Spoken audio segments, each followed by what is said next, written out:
Brodes Media. Did anybody believe that the Niners were going to win after they wrongfully took the ball in overtime? What a joke. I mean, Kyle Shanahan just not preparing his team while Andy Reid was pretty much installing from training camp the new rules. And by the way, if we do happen to be in this situation, we're fucking going for two. I love that shit. Are you serious? Winners. Winners at the highest level. Andy Reid and Pat Mahomes. And I love it. I am obsessed with it. I fiend for greatness. Man, these are the greatest human beings playing football to ever exist. And then you have them being at the top of the greatest to ever exist. It's amazing. It is so unreal. And I'm not one of those people that have to wait for someone to retire to then go back and study exactly everything they did. And that's when it hits me in the face that, oh my God, what a journey. No. I like to do it in the moment. I like to do it in the now. And I was jumping up off the edge of my seat when Patty was using his legs, wide open field. We were on the other end of that. It got ripped out of our chest just like it did to San Francisco in a very similar way, even to the T of that final touchdown pass by Hardman, who was on the Jets when the season began, and then he goes and wins a Super Bowl with Kansas City. What a story. What a crazy season for this Chiefs team. They never looked right, and then they were questioned because they had to go on the road. They beat a Buffalo Bills team. They beat the Baltimore Ravens in Baltimore, and then they go smack around San Fran. And look, I'm not going to rip Brock Purdy and say, wow, what a disgrace he is. That game that he played could have won a Super Bowl on any given day. Just like I thought Jalen Hurts, when you just look at the two games that was played last season in the bowl, I thought Jalen Hurts outplayed Pat Mahomes. Now, everyone will go back and say, yeah, but that fumble, and that fumble was killer. But ultimately, the eye test screamed Jalen Hurts was sensational last year, but Pat Mahomes found a way. I don't think Brock Purdy was sensational by any means, but he didn't play bad. Yeah, Spags started to dial up some pressure, and then he applied it to Brock Purdy, and things got a little bit uncomfortable, but he didn't play some awful game where my takeaway is Brock Purdy sucks. That'll be the lazy narrative. I just can't stand it because now we are in this position where he's just a system quarterback. Yeah, so is 98% of this league. You know who's not a system quarterback? Aaron Rodgers. You know who has one Super Bowl in that Hall of Fame career? Aaron Rodgers. Outside of Peyton Manning. I don't know why I started that sentence off with outside of. It wasn't really going anywhere. But Peyton Manning did end up getting a second, right? That second wasn't because of Peyton Manning. It was all the defense. That defense was gross. So you remove that Super Bowl, which I hate making that argument and that discussion point, but I just did.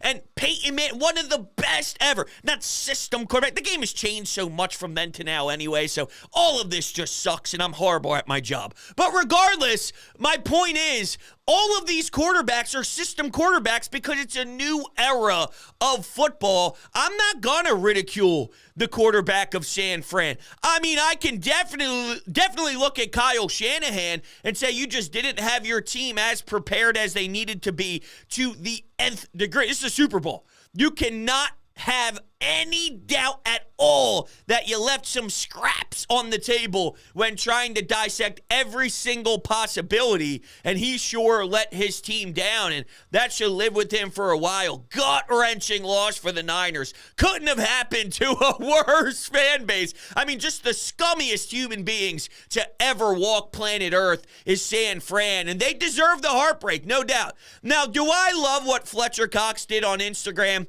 I don't know if this is the hot take or not because I saw obviously a lot of people in this town really loving it. If you missed it, Fletcher Cox on Instagram was taking pictures of Debo crying, saying, eat a dick. I have something you don't have, the Super Bowl. I don't know. It doesn't sit right with me. I would never do that. And it really is similar to what the Niners were doing to us forever. And we called them crybabies. We called them losers. All you do is think about us. And 5 seconds after you lose one of the most heartbreaking games of your career, you have an outsider just throwing jabs at you. Yo, Fletch, I know you have one, but you also have a loss. And you know what that feeling is like. It is brutal. It's just horrible. And now look, if there's some real, legitimate, insane personal beef where Fletch feels disrespected in a way that he feels obligated, maybe there's some things that are a little deeper from just the surface level of me looking on Instagram.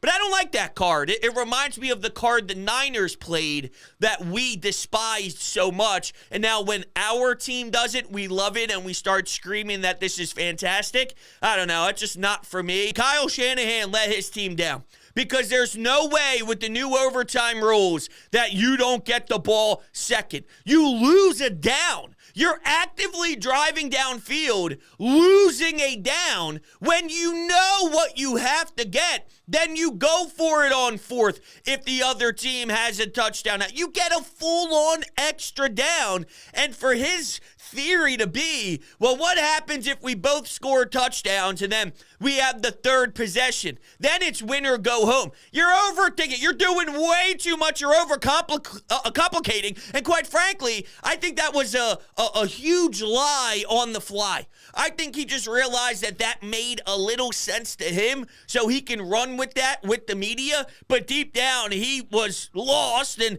wasn't really sure. You had guys on the team who said they didn't even realize there were new rules until they looked up at the screen and it was flashing to them while they were on the sidelines looking up. So if the team doesn't know and the players who are lacing up the cleats are unprepared, I'd imagine that means maybe the coach was a little lost too. The game started out a little miserable in my eyes. Boring.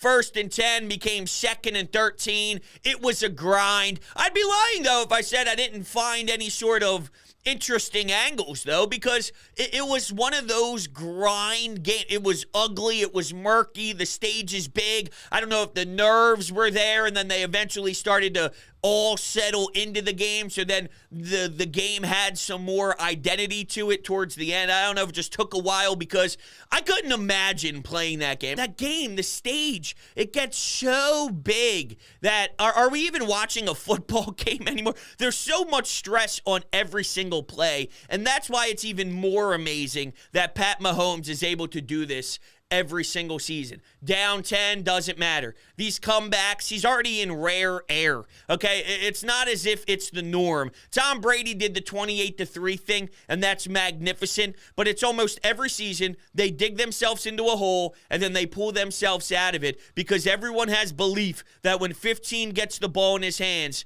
it's going to work. We are going to score. And Travis Kelce's bumping Andy Reid, screaming in his face because there's a fumble. Why isn't he on the field? Why isn't he getting production? He's got 1 reception, 1 target for 1 yard in the first half, and then obviously he'll explode in the second half, but he's bumping Andy Reid? Dude.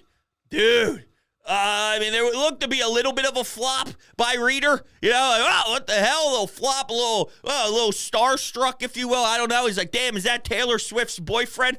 What's happening right here? But apparently, that man, pre-game speech, motivated his team, the fire, the energy, the rawness of it. Do you know how many pre-game speeches the Kansas City Chiefs locker room has heard? Billions. For them to speak as loudly as they did about how motivating, how captivating that speech was, it's no surprise because we see Jason Kelce do something similarly, and he gets the tears going. He's a very emotional dude, but they are just nonstop obsessed with pretty much explaining that, no, this was different. The things I do to be a fly on the wall to hear what Travis Kelce had to say to his team, nobody could even impersonate it. Well, what was it like? I can't can't even pretend to try and do it for you because I can't replicate it. It ain't being duplicated, but just know that that's special stuff.